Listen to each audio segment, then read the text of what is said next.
All right, this is a new category for us. Special thanks to this company for sending us their leather belt buckle. Let's take this off and look at this. Very nice packaging. Got a little maintenance tip information here. Looks like this is a full belt and that it's tremble, so it's not a belt buckle, it's an actual full belt. Look at that.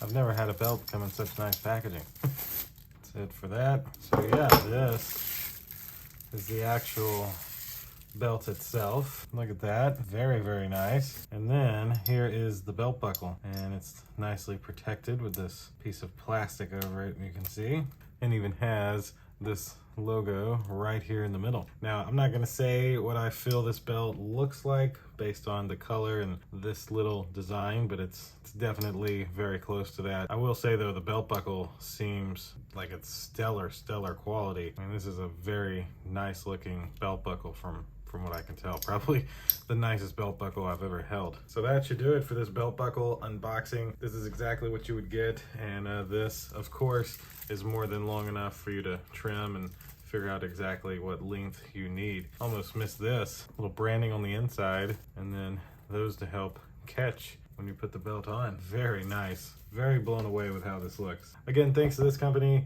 and thanks to you guys for watching. We'll see you in the next one. Deuces.